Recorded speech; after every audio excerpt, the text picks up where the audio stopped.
Come on, put 'em together tonight.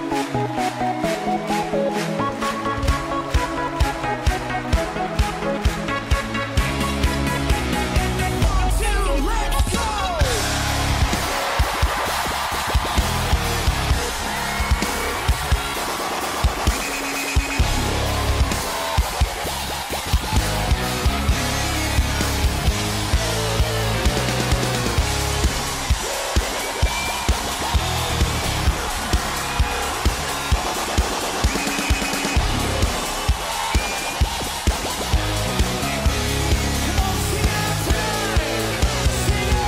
Everybody give it up for Jesus.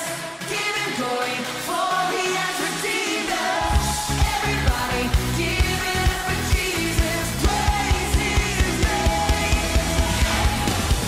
Everybody give it up for Jesus. Give him glory for he has redeemed us.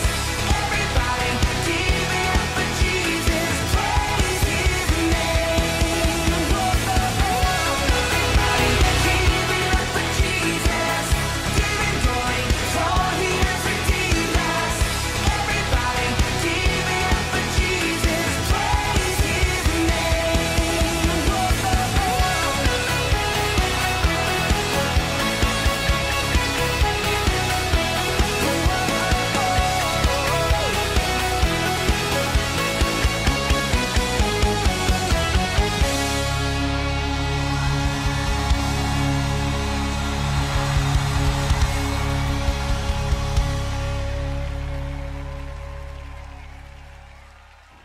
Selamat pagi teman-teman semua.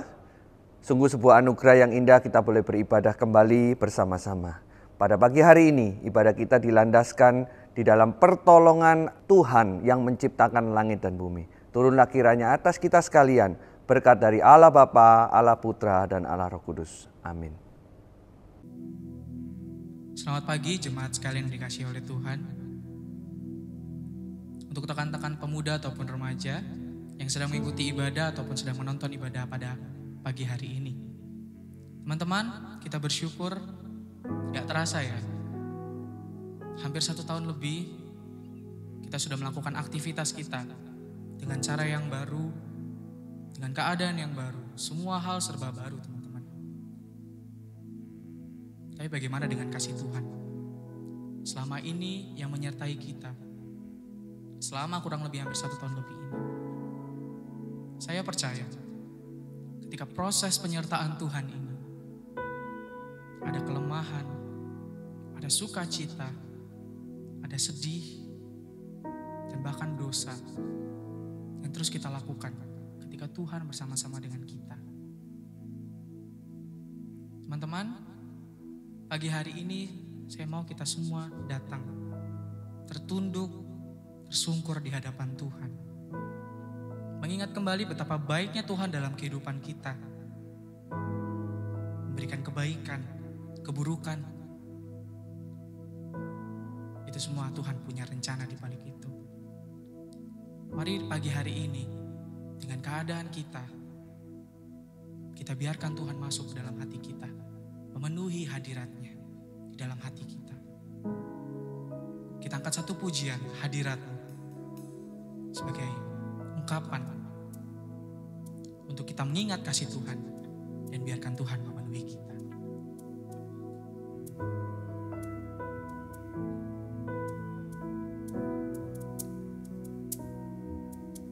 Tuhan hadir di bait kudusnya,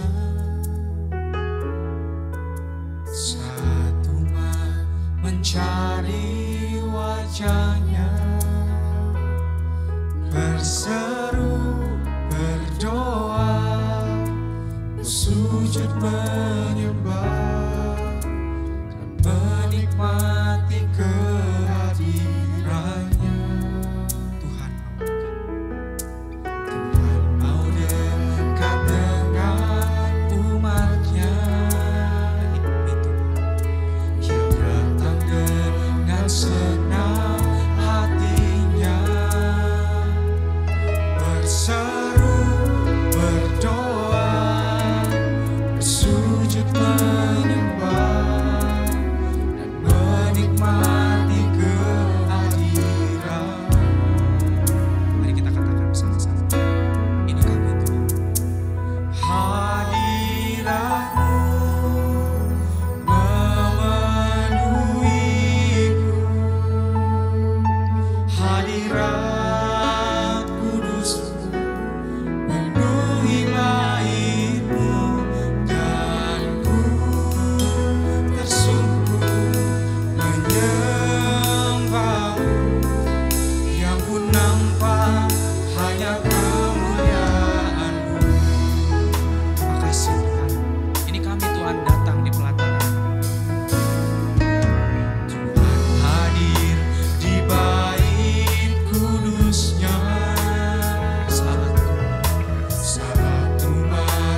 mencari wajahnya,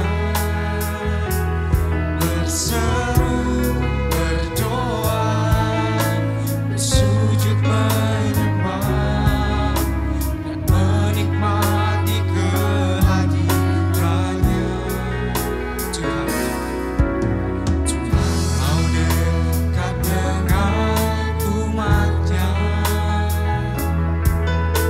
yang datang dengan segenap hatinya, berseru, berdoa, bersujud menyembah, dan menikmati kehadiran-Mu.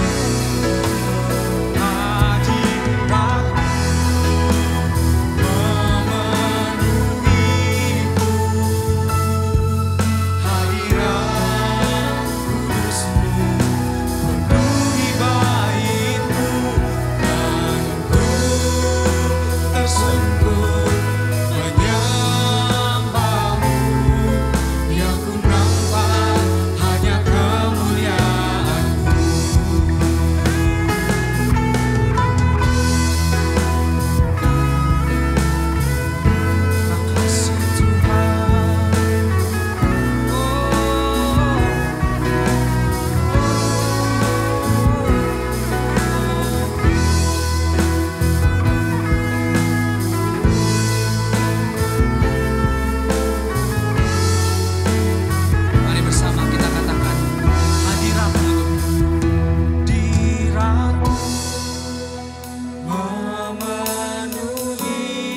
Terima kasih.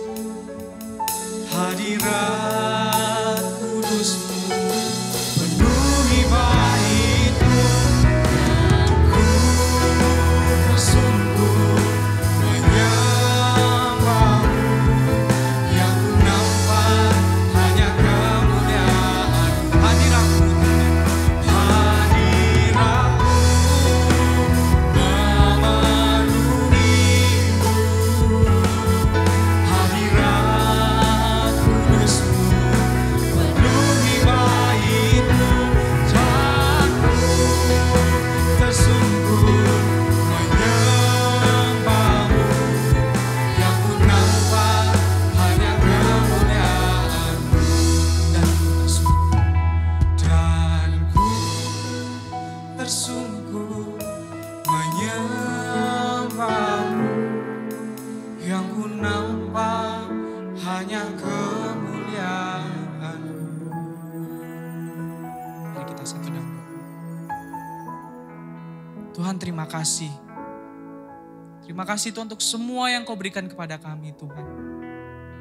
Bahkan sampai detik ini Tuhan, kami boleh bisa merasakan Tuhan penyertaan-Mu yang luar biasa dalam kehidupan kami. Nafas yang Kau berikan kepada kami, berkat, bahkan keterpurukan Tuhan, Kau berikan kepada kami. Itu bukan karena tidak ada maksud. Terima kasih Tuhan untuk semua berkat yang Kau berikan kepada kami.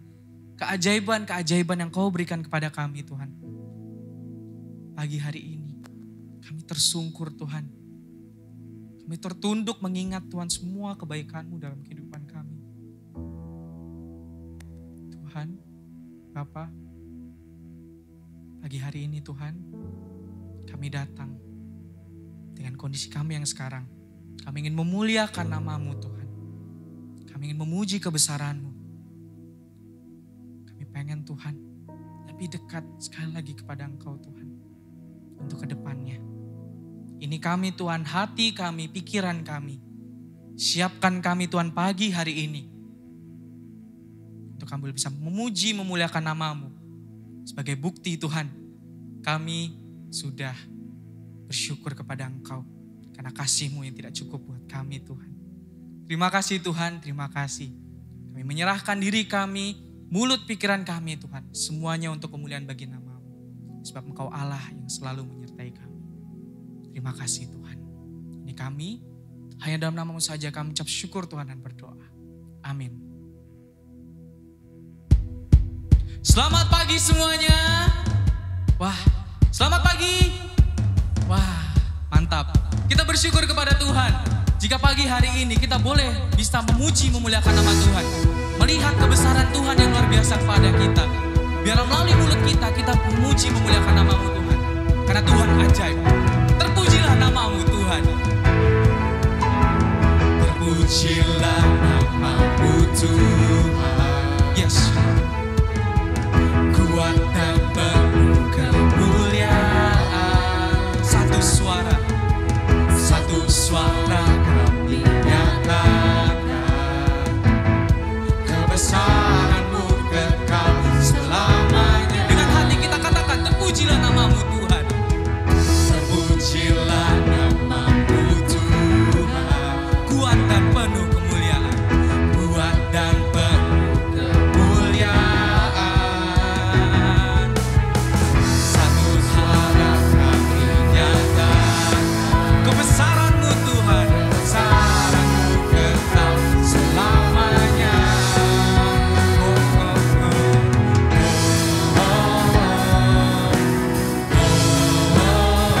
Engkaulah Raja atas dunia yang menghancurkan kutuk dan membebaskan jiwa.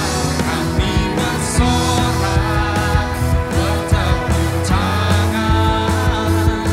Engkau Tuhan percaya dan memerintah untuk selamanya. Amin. Terpujilah nama-Mu Tuhan. Terpujilah nama-Mu Tuhan. Kuat dan penuh kemuliaan. Satu suara kami nyatakan kebesaran-Mu tetap selamanya.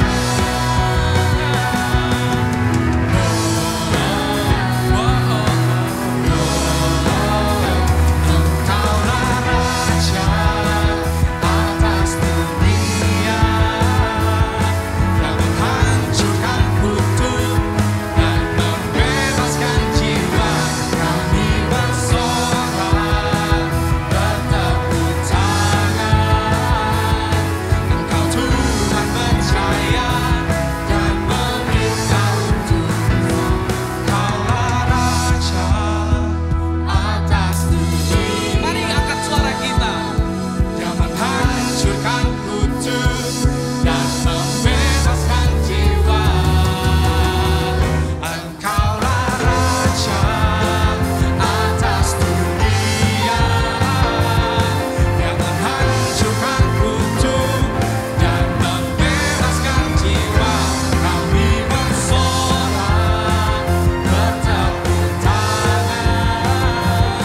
Engkau Tuhan percaya dan memerintah untuk Engkaulah Raja atas dunia yang menghancurkan kutuk dan membebaskan jiwa. Kami bersorak bertepuk tangan. Engkau Tuhan percaya dan memerintah untuk selamanya. Yes, Lord, terima kasih Tuhan. Haleluya.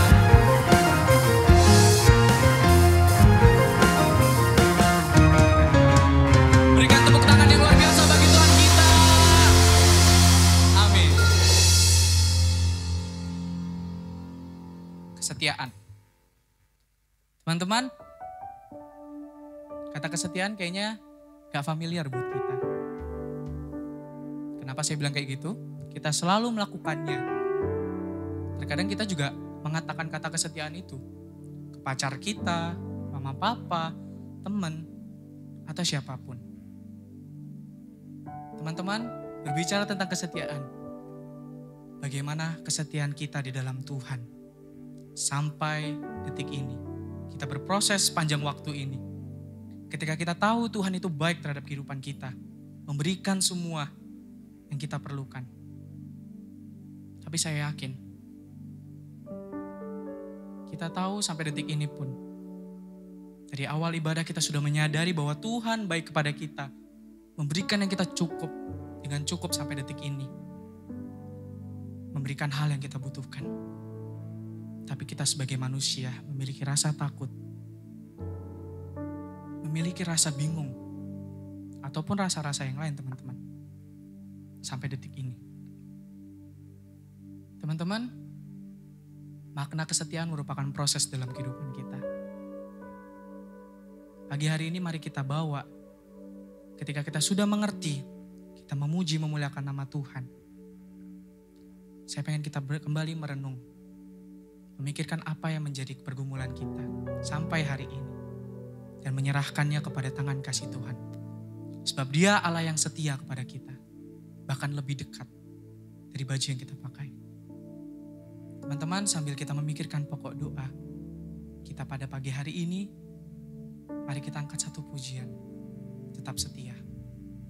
Biar melalui pujian ini, Tuhan, kita membiarkan Tuhan untuk menyelidiki hati kita. Untuk kita tetap setia kepada Tuhan sampai kita mati. Makasih untuk semua kasih.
Teman-teman, di kesempatan hari ini, kesempatan yang indah ini Tuhan, yang Tuhan berikan kepada teman-teman.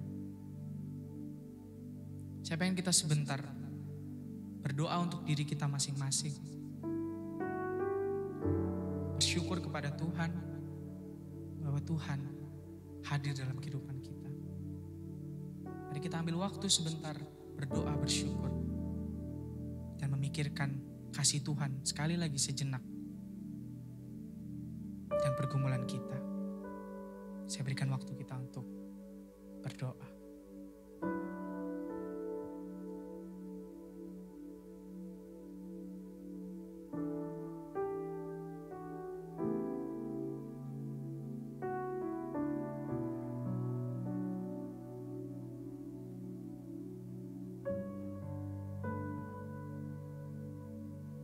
Teman-teman, mari kita berdoa untuk beberapa pokok doa yang ada.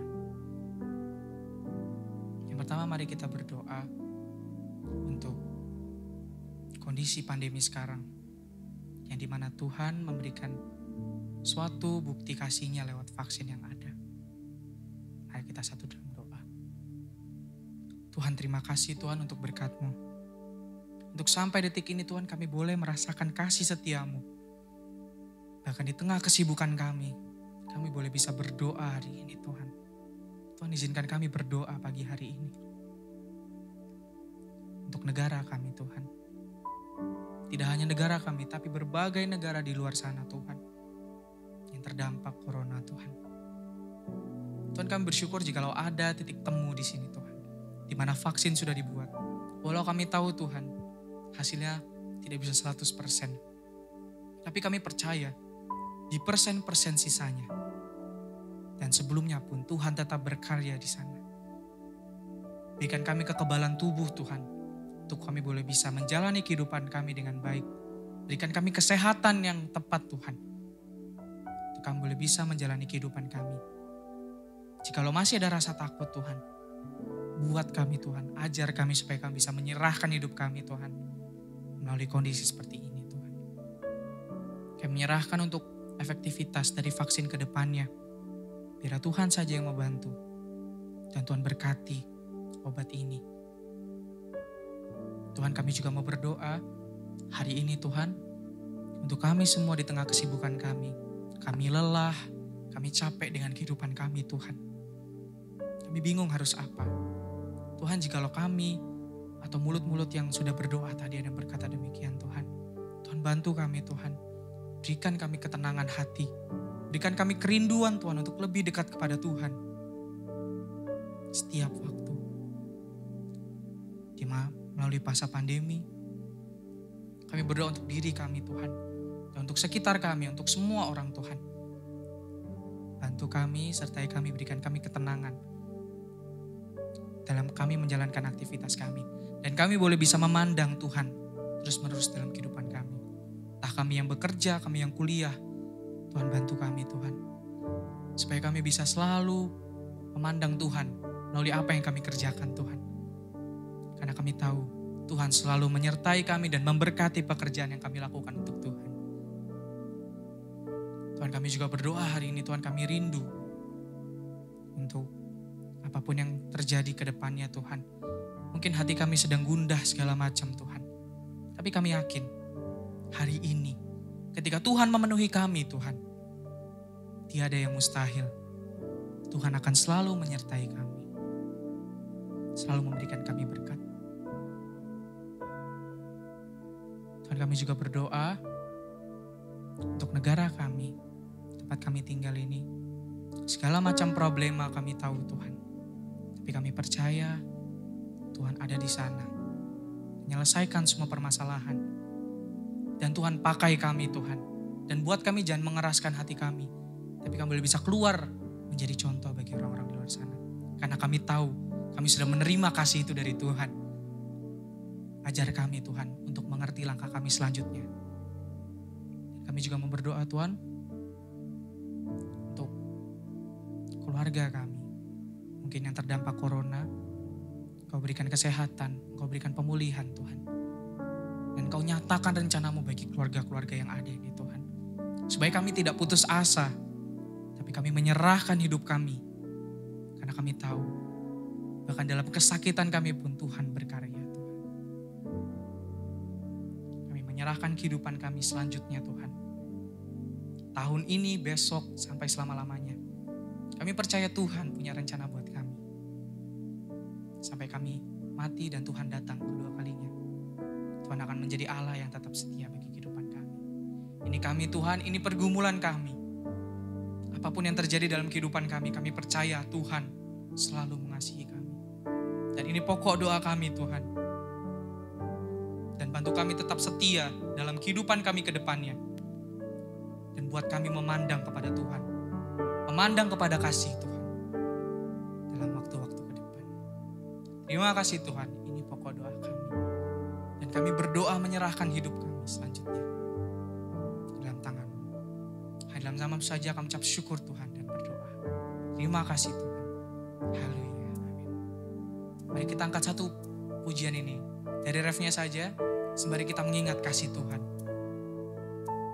Telah kulihat kebaikan-Mu yang tak pernah habis di hidupku.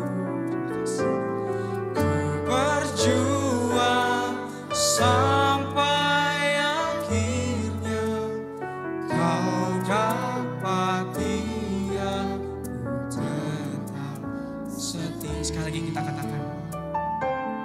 Telah kulihat kebaikan-Mu yang tak pernah habis di hidupku. Ini kami Tuhan.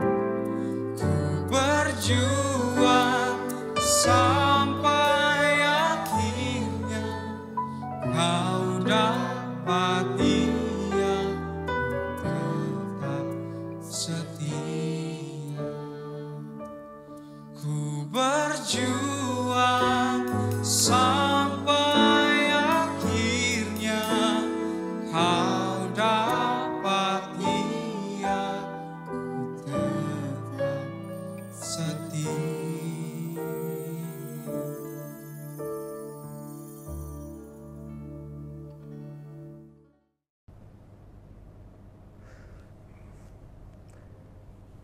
Selamat pagi saudara-saudara.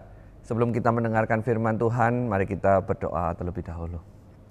Bapa di dalam kerajaan surga, kami bersyukur kami boleh memuji Tuhan. Dan saat ini kami akan mendengarkan firman Tuhan.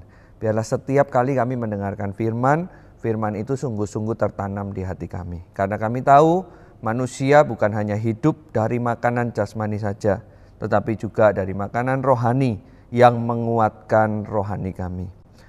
Tuhan tolong supaya kami bukan sekedar menonton ibadah saja, tetapi benar-benar melakukan firman itu di dalam kehidupan kami. Berkati hamba-Mu yang akan menyampaikan firman Tuhan dan berkati kami semua yang akan mendengarkan. Berikan kami konsentrasi, kemauan, kerinduan untuk bertumbuh di dalam firman. Di dalam nama Tuhan Yesus Kristus kami berdoa. Amin. Selamat pagi saudara-saudaraku yang dikasihi oleh Tuhan. Sungguh bersyukur bisa kembali menyampaikan firman Tuhan di tengah-tengah Anda. Pada pagi hari ini firman Tuhan akan melanjutkan pembahasan kita tentang Tuhan Yesus. Kalau kemarin kita belajar Tuhan Yesus sebagai seorang imam besar, maka hari ini kita belajar Tuhan Yesus sebagai seorang nabi. He is our prophet. Saudara, tahun lalu kantor berita Reuters menerbitkan sebuah artikel yang mengenang jasa-jasa daripada dokter-dokter yang berjibaku untuk mengatasi COVID, khususnya di Tiongkok. Dan di dalam salah satu artikel itu ada sebuah highlight, ada sebuah penekanan khusus tentang seorang dokter yang bernama Dr. Li Wenliang. Siapa Dr. Li Wenliang ini? Dr. Li Wenliang ini menjadi salah satu penekanan karena dia adalah salah satu dokter yang memblow up kasus ini untuk pertama kalinya. Dan di sana diceritakan bahwa ketika dia mengemukakan kasus ini untuk yang pertama kalinya di bulan Desember tahun 2019, dia dihalang-halangi oleh sejumlah aparat keamanan di Tiongkok. Karena apa? Karena Januari tahun 2020 itu adalah hari raya besar yang dirayakan di seluruh Tiongkok, yaitu Hari Raya Tahun Baru Imlek. Supaya tidak menimbulkan kegaduhan, maka kemudian Dr. Li Wenliang ini yang memblow up pertama kali kasus ini, kemudian dihalang-halangi, bahkan diancam karirnya terhenti apabila ia memblow up kasus ini. Tapi apa yang terjadi? Ketika justru pemerintah itu menghalang-halangi kasus ini, hari ini kita mendapati bahwa COVID-19 ini bukan hanya melanda seluruh Tiongkok, tetapi melanda seluruh dunia. Sudah ratusan juta orang yang terdampak. Belum lagi orang yang meninggal juga sudah mencapai puluhan juta. Itu bukan jumlah yang sedikit. Di artikel itu yang di-highlight salah satunya adalah pentingnya menyuarakan kebenaran. Seorang dokter yang dibungkam karena dilarang menyatakan kebenaran justru membuat gaduh seluruh dunia. Nah, ini menjadi salah satu hal yang menarik ketika saya membaca artikel ini. Bahwa kebenaran itu begitu penting. Sampai-sampai kebenaran itu bisa mengubah kehidupan. Satu lagi terjadi beberapa waktu yang lalu, beberapa minggu yang lalu. Walaupun beritanya, kejadiannya di tahun 2020, tetapi kebenarannya baru diketahui beberapa minggu yang lalu. Kalau teman-teman pernah membaca, ada seorang juga yang bernama Samuel Paty, seorang guru yang harus meregang nyawa karena dia dipenggal akibat dituduh mencemarkan nama baik Nabi Muhammad. Bermula dari seorang anak kecil yang tidak suka kepada gurunya itu, lalu kemudian menyebarkan berita bohong atau yang kita kenal dengan hoax, dan kemudian berita bohong itu dipercaya oleh papanya. Papanya segera mempostingkan itu ke media sosial bahwa gurunya itu sedang mempermalukan Nabi Muhammad, padahal itu tidak benar. Tetapi berita itu dipercaya dan dilihat oleh sebagian orang, yaitu kaum-kaum ekstremis, sehingga kaum ekstremis itu kemudian memburu Samuel Paty ini dan kemudian memenggal Samuel Paty dan mati. Kejadian ini baru diketahui beberapa minggu lalu karena siswi yang melaporkan itu kepada bapaknya akhirnya membuka suara bahwa sebetulnya dia tidak suka dengan guru itu dan kemudian menyebarkan berita bohong. Saudara, dari dua kisah ini kita belajar sesuatu. Belajar apa? Bahwa menyuarakan kebenaran itu penting. Seseorang yang mengatakan kebenaran itu sama dengan seseorang yang mendukung terciptanya kehidupan. Sebaliknya, seseorang yang mengatakan kebohongan atau hoaks itu menyebabkan kematian. Saudara, kita sebagai orang-orang Kristen tentu harus menjunjung tinggi kebenaran. Tentu harus membelanya dan menyatakannya kepada semua orang. Kita dipanggil bukan untuk diam, bukan untuk menyebarkan berita bohong. Kita dipanggil untuk menyuarakan kebenaran. Kalau kita yakin bahwa kebenaran itu adalah kehidupan dan kebohongan itu adalah kematian, maka kita dipanggil untuk menyuarakan kebenaran itu. Hari ini setidaknya ada dua hal yang bisa kita pelajari dari Tuhan Yesus mengenai menjunjung tinggi sebuah kebenaran. Yang pertama yang kita bisa pelajari dari Tuhan Yesus adalah orang yang menjunjung tinggi kebenaran itu berani menegur dosa. Orang yang menjunjung tinggi kebenaran itu berani menegur dosa. Mari kita membuka satu bagian firman Tuhan yang terambil dari Yohanes pasal yang keempat, ayat yang ke-25 hingga ayat yang ke-26. Demikianlah firman Tuhan. Jawab perempuan itu kepadanya, "Aku tahu bahwa Mesias akan datang yang disebut juga Kristus. Apabila ia datang, ia akan memberitakan segala sesuatu kepada kami." Kata Yesus kepadanya, "Akulah dia yang sedang berkata-kata dengan engkau." Saudara, Tuhan Yesus memberikan teladan kepada kita tentang menegur dosa. Ia bukan saja datang sebagai raja yang memerintah dunia atau imam yang menebus dosa, menjadi pengantara kita antara Allah dan manusia, tetapi ia juga datang sebagai nabi, yaitu orang yang menyuarakan kebenaran. Dalam ayat yang kita baca, kita belajar, kita tahu bahwa Tuhan Yesus sedang menyatakan kebenaran. Di dalam konteks Yohanes pasal 4, ini adalah cerita yang seringkali kita dengar juga di sekolah minggu, bahwa Tuhan bertemu dengan perempuan Samaria, perempuan berdosa. Tuhan Yesus sangat mengasihi perempuan Samaria itu. Ini terbukti bahwa dia mau bergaul dengan perempuan Samaria itu, menyapa perempuan Samaria itu, dan kemudian bercakap-cakap dengan perempuan Samaria itu.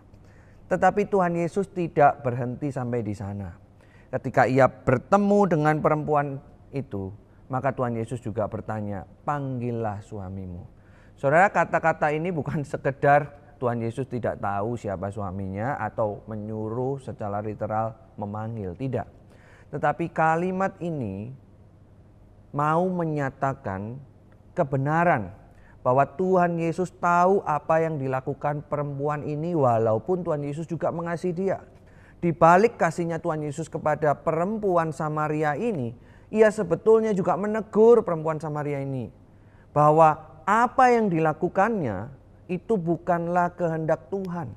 Apa yang dilakukannya itu sebuah hal yang harus diselesaikan dan diakhiri, karena itu adalah dosa. Maka kemudian di ayat yang ke-25 ini ia menyatakan dirinya bahwa ia adalah Mesias. Ia adalah nabi yang dijanjikan di dalam perjanjian lama, yang bisa menebus dosa. Kita belajar dalam minggu lalu bahwa Tuhan Yesus sebagai seorang imam yang membuat manusia datang kepada Allah secara langsung. Betul, perempuan ini dikasihi dan kemudian dia bisa bertobat, dia bisa datang kepada Allah secara langsung. Tetapi ketika Tuhan Yesus mengatakan Mesias akan datang, akulah dia yang sedang berkata-kata dengan engkau, itu juga menunjukkan sebuah panggilan, penyataan kebenaran Allah. Bahwa orang yang mau melihat, menerima Mesias, dia dikasihi oleh Allah dari semua apa yang dilakukannya. Tetapi orang itu juga harus kembali kepada kebenaran itu untuk masuk di dalam hadirat Allah. Tuhan Yesus mengasihi, tetapi Tuhan Yesus juga menyatakan kebenaran itu dengan gamblang. Agar perempuan ini dikasihi oleh Tuhan, lalu kemudian berubah, bertobat dari kehidupan yang lama. Saudara, saya suka sepak bola dan saya punya pemain favorit saya. Dia adalah pemain yang terkenal, yang kita kenal dengan CR7 alias Cristiano Ronaldo. Saudara, ketika mengikuti pemain favorit saya ini sejak dari remajanya, sejak dari umur 18, kita akan mendapati bahwa Cristiano Ronaldo ini punya gaya permainan yang berbeda. Berbeda dengan lawan mainnya yang sering disandingkan, yaitu Lionel Messi, yang kalau kita perhatikan dari masa remajanya, gaya bermainnya itu sama. Kalau Lionel Messi itu suka meliuk-liuk melewati lawan dan kemudian mencetak gol, maka Ronaldo ini sedikit berbeda. Pada awal permainannya di klub lamanya, yaitu Manchester United atau Real Madrid pada awal-awal, dia bukanlah seorang pencetak gol yang subur, tetapi dia adalah pemain sayap, pemain winger yang kemudian suka meliuk-liuk di lapangan, melewati 1-2 orang, kemudian memberikan umpan kepada pemain depan atau striker, dan kemudian striker itu akan melanjutkan mencetak gol. Tetapi Ronaldo punya dua gaya main yang berbeda. Kalau tadi di klub lamanya dia adalah sebagai winger, maka di klub barunya, baik itu di Juventus maupun Real Madrid, dia adalah seorang striker murni yang bukan meliuk-liuk melewati 1-2 pemain lawan, tetapi sangat tajam ketika menerima bola, baik itu sundulan, kaki kiri maupun kaki kanan. Nah, ketika memperhatikan perubahan ini, ada seorang reporter yang kemudian pernah bertanya kepada salah seorang rekan daripada Cristiano Ronaldo di klub lamanya di Manchester United, yaitu Rio Ferdinand, yang kemudian bertanya kepada dia, kenapa gaya main Ronaldo bisa berubah? tidak semua orang atau tidak semua pemain bola yang mengubah gaya permainannya justru di tengah-tengah puncak permainannya. Kenapa Ronaldo berubah? Nah, satu kali ketika diwawancara ini Rio Ferdinand memberikan satu jawaban yang buat saya cukup menggelegar gitu ya. Dia berkata di dalam satu latihan Ronaldo itu pernah menangis gitu. Dan di dalam latihan itu itulah yang mengubah nasib permainannya ke depan. Apa yang terjadi di dalam latihan itu? Rio Ferdinand mengungkapkan bahwa di salah satu latihan di klub lamanya Manchester United ketika dia berlatih untuk kemudian meliuk-liuk melewati lawan, ada seorang rekan lainnya yang bernama Ruud van Nistelrooy yang kemudian melihat Ronaldo dan kemudian tidak suka kepada Ronaldo. Nah, kita tahu pada waktu itu orang ini yang bernama Ruud van Nistelrooy ini adalah striker yang sangat-sangat subur dan disegani pada waktu itu. Dan ketika melihat Ronaldo latihan, dia justru tidak suka. Dia berkata kepada Rio Ferdinand yang pada waktu itu seorang kapten, dia berkata kepada dia, "Kenapa anak ini ada di dalam klub ini? Kita tidak butuh pemain yang suka meliuk-liuk. Kita butuh pemain yang bisa mengumpan dan mencetak gol." Nah, ketika Ronaldo mendengar itu, maka itu menjadi sebuah titik balik. Titik balik bahwa ada orang yang kemudian mengungkapkan yang terpenting di dalam permainan bola itu bukan meliuk-liuk dan melewati lawan. Tetapi yang terpenting itu adalah mencetak gol. Dan suara daripada Van Nistelrooy itu terngiang di dalam batin Ronaldo yang membuatnya menangis dan mengubah gaya permainannya sampai saat ini. Dalam hal ini, Ruud van Nistelrooy menyatakan kebenaran yang sesungguhnya dari permainan bola ini, sehingga kemudian mengubah seluruh hidup dan permainan Ronaldo. Hari ini Ronaldo menjadi salah satu GOAT, greatest of all time.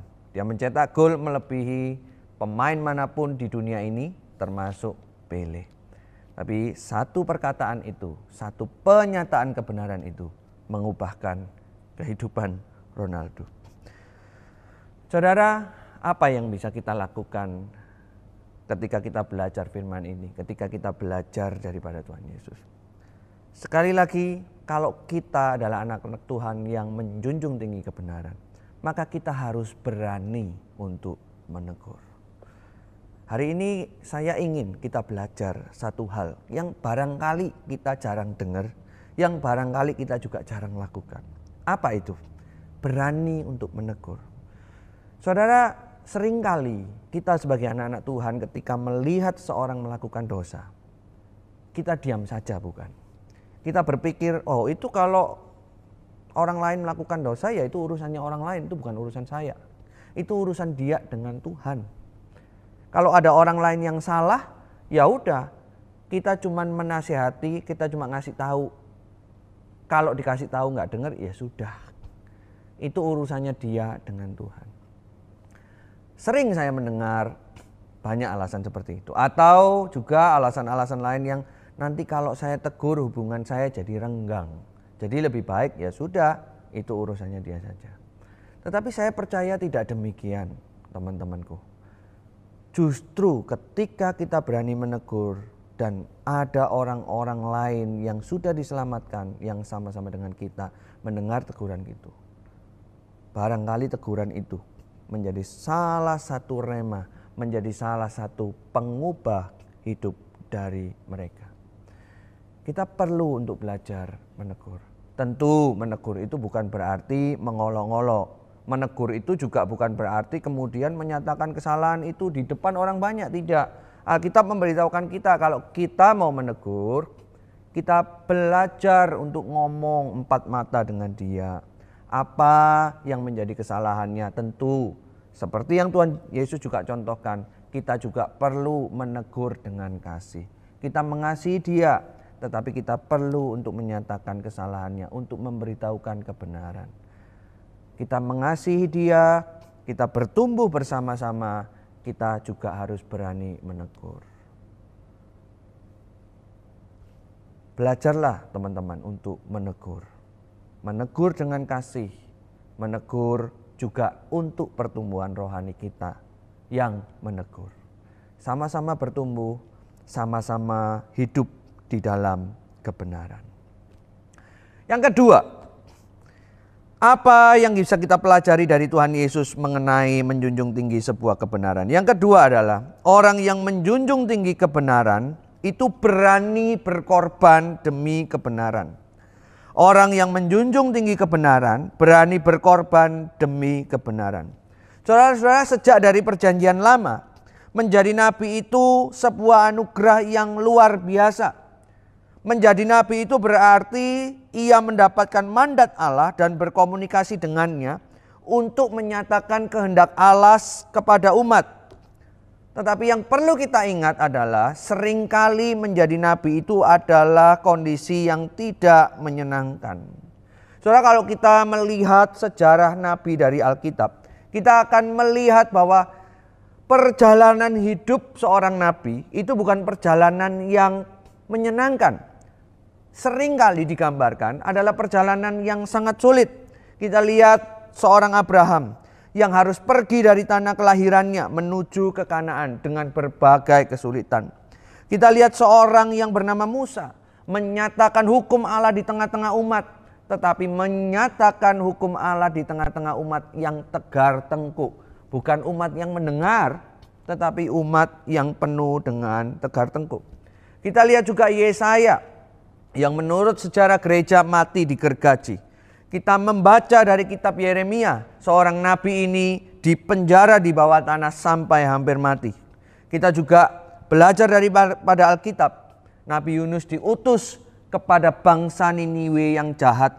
Saudara, saya pernah menceritakan bahwa kehidupan waktu itu di Niniwe, khususnya satu bangsa ini adalah sebuah bangsa yang keji. Bangsa Niniwe ini adalah bangsa yang suka menjajah bangsa lain, dan di tengah-tengah ia menjajah itu seringkali mereka memamerkan tubuh orang-orang yang dijajah itu di tengah-tengah masyarakat. Entah itu orangnya digantung, entah itu orangnya ditombak dan sebagainya. Itu sebuah perbuatan yang sangat keji, dan Yunus diutus ke sana. Kemudian kita juga melihat Nabi Hosea, bagaimana seorang nabi harus menikahi perempuan sundal. Yohanes Pembaptis tinggal di gurun dan hidup dengan sederhana. Kita melihat semua hampir banyak nabi. Semua itu hidup dengan tidak menyenangkan. Maka kemudian saya merenungkan seorang yang dipanggil untuk menjadi nabi, seorang yang mau menyuarakan kebenaran, itu juga berani berkorban. Saudara, hari ini kita mau belajar daripada Tuhan Yesus, seorang nabi agung. Kita juga melihat bukan, bagaimana seorang Allah yang berada di tempat paling tinggi mau datang ke tempat yang paling rendah. Bukan hidup di dalam kemewahan, tetapi justru hidup di dalam kemiskinan dan hidup di dalam kesulitan. Mari kita membuka satu bagian firman Tuhan yang terambil dari Ibrani pasal yang pertama, ayat yang pertama hingga ayat yang kedua. Setelah pada zaman dahulu Allah berulang kali dan dalam berbagai cara berbicara kepada nenek moyang kita dengan perantaraan nabi-nabi, maka pada zaman akhir ini ia telah berbicara kepada kita dengan perantaraan anaknya, yang telah ia tetapkan sebagai yang berhak menerima segala yang ada. Oleh dia Allah telah menjadikan alam semesta. Ia adalah cahaya kemuliaan Allah dan gambar wujud Allah, dan menopang segala yang ada dengan firman-Nya yang penuh kekuasaan. Dan setelah ia selesai mengadakan penyucian dosa, ia duduk di sebelah kanan yang maha besar di tempat yang tinggi. Saudara, Tuhan Yesus yang adalah Tuhan juga berani berkorban untuk menyuarakan kebenaran. Ia dicambuk, ia difitnah, ia ditindas, dan ia disalib untuk mati bagi engkau dan saya. Ia adalah seorang nabi yang menyuarakan kebenaran. Kalau hari ini kita mau belajar daripada Tuhan Yesus, maka kita mau menyuarakan kebenaran walaupun kita pun harus sama seperti Tuhan Yesus, yaitu berkorban. Saudara, seorang yang bernama Dietrich Bonhoeffer adalah seorang hamba Tuhan yang mengasihi Tuhan. Di tengah-tengah zamannya pada waktu itu Nazi berkuasa, ia menyuarakan kebenaran. Ia tidak setuju dengan apa yang Nazi lakukan, yaitu membantai orang-orang Yahudi pada waktu itu yang dianggap bersalah atas apa yang terjadi di negeri Jerman. Ia memandang itu tidak sesuai dengan firman Tuhan. Maka pada waktu itu ketika gereja diam saja atau gereja mendukung pemerintahan Hitler, di tengah-tengah semuanya itu dia menolak. Dia berani menyuarakan kebenaran. Dia berani berbeda dengan gereja-gereja di Jerman. Yang pada akhirnya ia harus dihukum gantung. Waktu prajurit Nazi itu menghukum gantung, prajurit Nazi itu sempat memberikan komentar. Saya melihat tahanan ini paling berbeda dengan tahanan yang lain. Karena tahanan ini, yaitu Dietrich Bonhoeffer itu, ketika digantung, dia siap untuk digantung dan kemudian mati dengan senyuman. Saudara, orang-orang seperti ini, orang-orang yang menyuarakan kebenaran dan berani berkorban. Saudara, belum lagi kita melihat bagaimana orang-orang Kristen mula-mula yang menyuarakan kebenaran, yang memegang teguh imannya, dan kemudian harus mati meregang nyawa dengan cara yang mengenaskan. Tetapi mereka akan mendapatkan upahnya. Hari ini bagaimana dengan kita? Apakah kita berani menjunjung tinggi kebenaran walau harus berkorban? Ataukah kita hidup sebagai anak-anak Tuhan ikut-ikutan? Kita bukan menyuarakan kebenaran lagi, tetapi mengkompromikan kebenaran, kita ikut-ikutan. Saudara, kita belajar kalau kebenaran itu membawa sebuah kehidupan, kalau kebenaran itu bisa mengubahkan banyak orang, maka kita juga diminta untuk hidup di dalam kebenaran itu. Kita harus berani berkorban. Kalau kita hari ini menjadi seorang pelajar, mau enggak kita hidup di dalam kebenaran? Mau enggak kalau teman-teman yang lain nyontek, oh saya enggak nyontek. Saya berusaha untuk sebisa mungkin hidup di dalam kebenaran walaupun berkorban. Berkorban apa? Belajar lebih keras. Bahkan mungkin istirahat kepotong, waktu main kepotong. Tetapi aku melakukannya karena aku menjunjung tinggi kebenaran itu. Tidak gampang memang, ada kalanya kita gagal. Tetapi kita mau terus berusaha. Saya percaya dengan kekuatan Roh Kudus, Tuhan akan memampukan Anda. Bagi kita yang mahasiswa, kita perlu mengevaluasi diri kita. Apakah kita kuliah online ini sekedar lolos atau lulus dengan gemilang? Apakah sekedar ikut-ikutan, pokoknya lewat aja. Yang penting orang tua sudah bayar, aku sudah bayar, yang penting lewat dan selesai. Saya rasa orang yang menyuarakan kebenaran tidak demikian. Orang yang menyuarakan kebenaran melakukan tugas-tugas kuliahnya dengan penuh semangat, menjadikannya itu suara kebenaran untuk melayani dunia, untuk melayani Tuhan. Bagi kita yang kerja, ayo renungkan, apakah kerjaan kita ini sedang menyatakan kebenaran dan kita mau berani berkorban? Apakah ketika kita lagi mengurus banyak perizinan kita mulai berpikir untuk mungkin ini ada cara yang gampang dengan menggunakan pelicin-pelicin, atau terus teguh di dalam kebenaran dan berani berkorban, harus kehilangan waktu, harus kehilangan biaya dan sebagainya. Apakah pekerjaan kita adalah pekerjaan yang sungguh membawa kebenaran Tuhan itu dinyatakan di dalam dunia? Apapun kita yang mendengarkan firman, siapapun kita yang mendengarkan firman ini, mari kita mengevaluasi diri kita. Beranikah kita berkorban demi kebenaran itu? Kalau kebenaran Alkitab ini yang layak untuk dijunjung tinggi dan kita memilikinya, kita menghidupinya, Ayo mari kita belajar berkorban. Saya percaya saudara, kepada orang-orang yang dipanggil Tuhan untuk menyuarakan kebenaran, yaitu dengan menegur dosa, dengan berkorban, kepada orang itulah keajaiban Tuhan akan dinyatakan. Sama seperti nabi-nabi di perjanjian lama, sama seperti apa yang Tuhan Yesus contohkan sebagai seorang nabi, maka Allah akan memberkati kita semua. Dan dunia pun diberkati oleh apa yang kita lakukan. Mari bersama kita melakukan kebenaran. Mari bersama kita berjuang bersama-sama dengan Allah. Bersama-sama dengan saya. Saya pun tidak 100% bisa melakukan kebenaran ini. Tetapi mari kita berjuang, bertumbuh bersama-sama dengan kekuatan daripada Allah Roh Kudus. Mari bersama kita berdoa. Tuhan, terima kasih untuk firman-Mu pada pagi hari ini. Kami belajar tentang Engkau sebagai seorang nabi.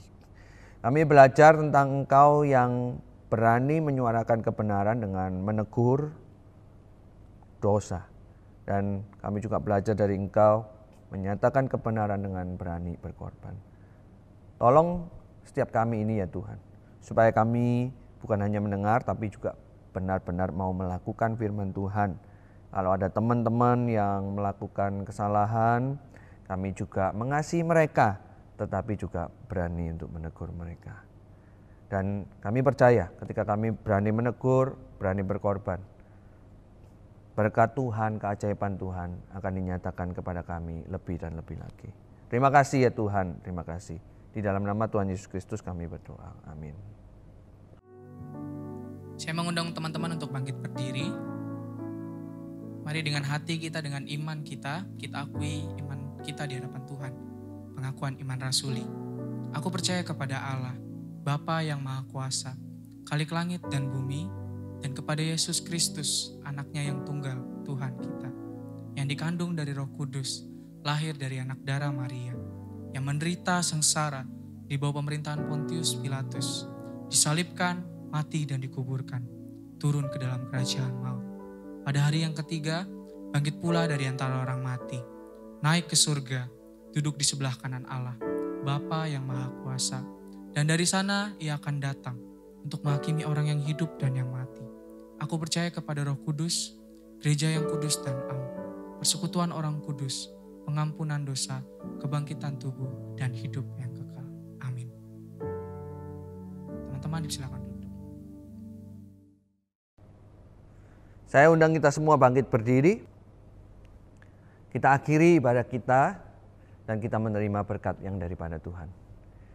Kiranya kasih Allah yang berlimpah-limpah, penebusan daripada Tuhan Yesus Kristus, dan kekuatan daripada Roh Kudus menyertai kita, memampukan kita untuk menyuarakan kebenaran dari sekarang sampai selama-lamanya.